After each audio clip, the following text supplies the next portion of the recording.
जय हिंद साथियों, आप सभी का आपके परिवार जीके अनिल पॉइंट में स्वागत है। स्वागत करने के लिए आपका दोस्त, हमेशा के लिए तात्पर्य आपके लिए कौन, अनिल। दोस्तों, आज आपके लिए मैं एक टॉपिक लेके आया हूँ। क्या राजस्थान का नहीं बल्कि पूरे भारत से संबंधित एक टॉपिक लेके आया हूँ। राजस्थान, भारत की राज्यसभा। क्या दोस्तों, सही सुना आपने, भारत की राज्यसभा। दोस्तों, इसके बारे में संपूर्ण फैक्ट जानकारी लेंगे। संपूर्ण में क्या है, इसका कार्यकाल देखेंगे, इसका चुनाव कैसे होता है, इसका जो सभापति होता है कौन होता है, सारी डिपोल सारी जितनी भी सूचना है, जितनी भी जानकारी है, जितनी भी इंफॉर्मेशन है, सभी में आपको बताने की कोशिश करूँगा शॉर्ट वीडियो के साथ। और यहाँ से लगभग एक नहीं तो 2 प्रश्न आने की संभावना होती है हर कंपटीशन एग्जाम में, चाहे वो एसएससी हो, चाहे वो राजस्थान का हो, चाहे केंद्र का हो, चाहे स्टेट का हो। दोनों में से, चाहे राजस्थान का हो चाहे भारत का हो, इन कहाँ से भी प्रश्न पूछ सकता है। अब भारत में कि राजस्थान से कैसे आएगा, पूछ सकता है कि राजस्थान की राज्यसभा सीटें बताओ, पूछ सकता है राजस्थान के समानांतर कौन से राज्य की सीटें हैं। तो सारी जानकारी अपन किसके माध्यम से, इस शॉर्ट वीडियो के माध्यम से मैं आपके सामने प्रस्तुत कर रहा हूं। तो देखते हैं दोस्तों, स्टार्ट करते हैं अपनी क्लास। सभी को राम राम, सत श्री अकाल, सभी को जय हिंद। देखो दोस्तों, राज्यसभा, सबसे पहले आपको एक बात याद रखनी है, ये स्थायी सदन है। कौन सा, स्थायी। जबकि लोकसभा अस्थायी है। तो अपन राज्यसभा की बात करें तो राज्यसभा में क्या करोगे, राज्यसभा स्थायी सदन है। तो यहां लिख देता हूं, क्या है, स्थायी सदन है। अब स्थायी सदन तो है दोस्तों, उसके साथ क्या है, उच्च सदन भी है। क्या है, उच्च सदन भी। तो ध्यान रखना, यहां लिख देता हूं मैं दोस्तों, क्या है, उच्च सदन है, उच्च सदन भी है। जबकि दोनों को लोकसभा का बता देता हूं, लोकसभा निम्न सदन है और लोकसभा अस्थायी सदन है। जबकि राज्यसभा उच्च सदन है और स्थायी सदन है, मतलब स्थायी से कोई भंग नहीं कर सकता है। अब देखो, सारी जानकारी लेते हैं। इसमें आप निर्वाचन होते हो, बिल्कुल होते हैं, खड़े होते हैं। तो आयु कितनी चाहिए, तो सदस्य की आयु, सदस्य की जो आयु है वो कितनी होनी चाहिए दोस्तों, 30 वर्ष आप इसमें खड़े हो सकते हो। 30 वर्ष के हो तो आप खड़े हो सकते हो। योग्यता क्या रखोगे, 12वीं पास होना चाहिए। 12वीं पास क्या, भारत का नागरिक होना चाहिए, ऐसी योग्यता रखनी चाहिए। ठीक है ना दोस्तों, तो ये बात आपको ध्यान रखनी। और क्या है, अब 30 वर्ष की उम्र होनी चाहिए। अच्छा, इसका चुनाव कैसे होता है, इसका चुनाव होता है अप्रत्यक्ष एकल संकमरणीय पद्धति द्वारा। अप्रत्यक्ष, इसका निर्वाचन पद्धति, निर्वाचन पद्धति कैसे होता है, एकल संक्रमणीय द्वारा, एकल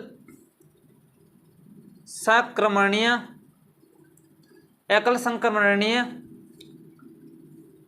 पद्धति द्वारा। यानी अपन कह सकते हैं अप्रत्यक्ष, डायरेक्ट जनता के द्वारा नहीं चुना जाता, विधानसभा के सदस्यों के द्वारा इसको चुना जा सकता है। तो अपन कह सकते हैं अप्रत्यक्ष रूप से, अप्रत्यक्ष रूप से क्या होता है दोस्तों, ये अप्रत्यक्ष रूप से इसका निर्वाचन किया जाता है। अच्छा, और क्या होता है, इसमें सदस्य सीटें, मतलब अधिकतम सदस्यों का जो कार्यकाल है वो कितना होता है। तो सदस्यों का कार्यकाल ध्यान रखना दोस्तों, सदस्यों का कार्यकाल, कार्यकाल का तो समय कितना होता है, 6 वर्ष। अब ध्यान रखना दोस्तों, अनुच्छेद बता रहा है आपको, कौन सा अनुच्छेद बता रहा है दोस्तों, अनुच्छेद 83 क्या कहता है कि प्रत्येक 2 वर्ष में 1/3, मतलब 1/3 सदस्य निर्वाचित होंगे। यानी प्रत्येक 2 वर्ष में, 2 वर्ष में क्या होगा, 1/3 सदस्य क्या होगा, सेवानिवृत्त, सेवानिवृत्त अपना जो पद है उससे हट जाएंगे वो। यानी प्रत्येक, यानी 80 है तो 80 में आप जैसे मान लोगे 9 सदस्य है, 9 में 3 का भाग दे दो, यानी 3 सदस्य 2 वर्ष में क्या हो जाएंगे, हट जाएंगे। तो ध्यान रखना, ऐसे होगा। तो प्रत्येक 2 वर्ष में 1/3 सदस्य क्या होगा, सेवानिवृत्त होंगे। कौन होंगे, सेवानिवृत्त होंगे। ये आर्टिकल कौन कहता है, ये आर्टिकल कहता है आपको 85। कौन सा कहता है, आर्टिकल 85 ये बातें बताता है। अच्छा, इसमें कितने सदस्य होते हैं, ध्यान रखना। तो अधिकतम सदस्य, अधिकतम सदस्य जो राज्यसभा में जो दोस्तों अधिकतम सदस्य होते हैं, अधिकतम सदस्य कितने होते हैं दोस्तों, अधिकतम सदस्य 2 होते हैं, ये होते 250। कितने होते दोस्तों? 250।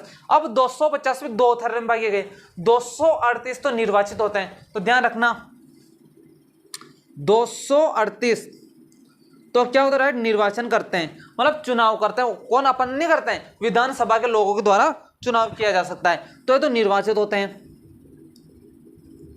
निर्वाचित होते हैं। और उसके बाद 12 सदस्य राष्ट्रपति मनोनीत करता है। कौन करता है? राष्ट्रपति मनोनीत करता है। अब कैसे करेगा मनोनीत? अपन को थोड़ी करेगा, तो किसको करेगा? जिसका अनुभव कला के क्षेत्र में अच्छा होगा, साहित्य के क्षेत्र में होगा अच्छा, मतलब खेल के क्षेत्र में होगा, मतलब कला साहित्य इनके क्षेत्र में, जैसे वो कला का जानकारी होना चाहिए। निर्वाचित कौन करेगा? वो कला में होना चाहिए, साहित्य में निपुण होना चाहिए, समाज सेवा में निपुण होना चाहिए। उन 12 व्यक्तियों डायरेक्ट मनोनीत करेगा, मनोनीत कर डायरेक्ट और चुन लेगा, ना तो चुनाव होगा डायरेक्ट चुन लेगा। तो ये ध्यान रखना। तो 12 + 238 40 और 10 50, 250 सदस्य हो गए। अब ये हो गए। अब ध्यान रखना राज्यसभा का अधिवेशन कितना होता है? तो राज्यसभा का वर्ष में 2 अधिवेशन बुलाना अनिवार्य है। कितना? 2 बैठक होना जरूरी है। तो अधिवेशन, एक बात याद रखना, क्या रखना कि एक वर्ष में 2 अधिवेशन होना क्या है? 2 अधिवेशन होना अनिवार्य दोस्तों, अनिवार्य। मतलब एक साल में 2 बैठकें तो होनी ही चाहिए कम से कम, अधिकतम कितनी भी हो सकती है पर ये होनी चाहिए। और ये क्या हो सकता? स्थायी, इसे भंग नहीं किया जा सकता। क्या नहीं किया? जैसे इसे भंग नहीं किया जा सकता, भंग नहीं किया जा सकता। अच्छा, भंग नहीं किया जा सकता। तो ये बता क्या कि इसका सभापति कौन होता है? तो ध्यान रखना दोस्तों, इसका सभापति होता है उपराष्ट्रपति, जो होता है वो पदेन सभापति होता है। पूछ सकता है कि वर्तमान में राज्यसभा का सभापति कौन है? तो वर्तमान में राज्यसभा का सभापति कौन है दोस्तों? अपने उपराष्ट्रपति जगदीप धनखड़ जो है वो कौन है अपने वर्तमान में सभापति के रूप में। तो पूछ सकता है सभापति कौन है? सभापति कौन होता है? सभापति। तो ध्यान रखना दोस्तों, कौन होता है? अपने उपराष्ट्रपति होता है। सभापति कौन होता है? उपराष्ट्रपति होता है, उपराष्ट्रपति होता है, उपराष्ट्रपति होता है। ध्यान रखना है बात। क्या कौन होता है? उपराष्ट्रपदेन सभापति कौन होता है? उपपदेन सभापति उपराष्ट्रपति होता है। वर्तमान में कौन है? अपने जगदीप धनखड़। तो ये बातें हैं। और क्या होता है इसके बारे में जानकारी दोस्तों अपन देखते हैं। अब देखो दोस्तों, इसमें पता चल गया आपको 250 सीटें होती अधिकतम सदस्य। अब पूछ सकता है कि सबसे ज्यादा सीटें, तो आपको पता है सबसे ज्यादा सीटें यूपी की है। कितनी? 31। और लोकसभा में सबसे ज्यादा सीटें 31 किसकी? यूपी की। कितनी? 80 है। तो मैं लिख देता हूं सर्वाधिक सीटें किसकी है दोस्तों? सर्वाधिक सीटें यूपी की। किसकी है? यूपी की। कितनी है? 31। न्यूनतम 1 मणिपुर, मिजोरम, नागालैंड, इनकी 1-1 सीटें। तो आपको याद रख लेना, मिजोरम, मणिपुर, छोटे छोटे गोवा है ना, इन छोटों की 1-1 सीटें। अच्छा, पूछ सकता अपने राजस्थान की कितनी है? तो ध्यान रखना दोस्तों, राजस्थान की जो सीटें हैं, राजस्थान की सीटें कितने हैं? 10 है। अच्छा, पूछ सकता है राजस्थान के संदर्भ में कि राजस्थान के समकालीन कौन से राज्य की सीटें हैं? तो उड़ीसा की। किसकी है? उड़ीसा की भी कितनी है? 10 ही है। तो यहां लिख देता हूं कितनी है? उड़ीसा की भी 10 है। अच्छा, तो राज्यसभा सीटें कितनी है राजस्थान में? 10। लोकसभा सीटें राजस्थान में 25। कितनी? 25। और लोकसभा के समकालीन कौन होता है? आंध्र प्रदेश, ना कि उड़ीसा। अच्छा, सर्वाधिक लोकसभा सीटें 80 किसकी? यूपी की। तो ये ध्यान रखना दोस्तों, यूपी याद रखना। 31 अपन राज्यसभा फट रहे तो राज्यसभा की जानकारी। और क्या होता है दोस्तों, अपन सारी जो बातें हैं, अपन सारी बातें अपन लेते रहेंगे, धीरे धीरे जानकारी लेते रहेंगे। और क्या है दोस्तों, इसमें सारी बातें आपको सामने बताया कर दिया गया मैंने। और क्या इसमें और कुछ भी नहीं है दोस्तों, ये सारी आपके इंपॉर्टेंट बातें हो चुकी है। ये दोस्तों ये राज्यसभा के बारे में छोटी सी इंफॉर्मेशन थी, तो मैं आपके सामने लेके आया हूँ। कुछ बातें नहीं, इससे पूछेगा सीट पूछ सकता है राजस्थान की, इसका सभापति पूछ सकता है, कितने सदस्य। तो एक बार अपन एक बार रिवीजन कर लें। स्थायी सदन होता है, उच्च सदन होता है, इसे भंग नहीं किया जा सकता है। 30 वर्ष का सदस्य होता है, 6 वर्ष का कार्यकाल होता है। निर्वाचन पद्धति एकल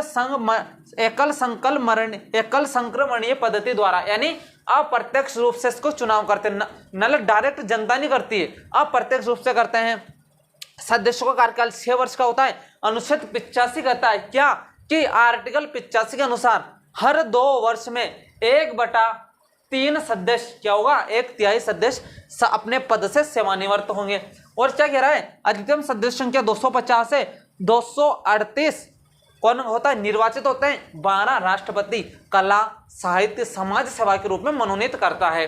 अच्छा, 1 वर्ष में 2 अधिवेशन बुलाना अनिवार्य, कम से कम 2 तो बुलाना, वो भी 6 महीने के अंदर एक सदस्य। सभापति होता है, उपराष्ट्रपति होता है। सर्वाधिक सीटें यूपी की है, न्यूनतम सीटें गोवा, मणिपुर, मिजोरम, नागालैंड इनकी है। राजस्थान में सीटें कितनी है, 10 है। तो दोस्तों ये मैंने कुछ टॉपिक लेके आया था आपके सामने, जो बहुत आपको अच्छा लगा होगा। मुझे भी जानकर खुशी हुई कि मैं आपके सामने छोटे छोटे वीडियो कुछ 9 मिनट 10 मिनट का मैं सारी लेके आता हूँ। तो दोस्तों मिलते हैं अगली क्लास में, सभी को प्यार भरा नमस्कार, जय हिंद, जय भारत, थैंक यू दोस्तों।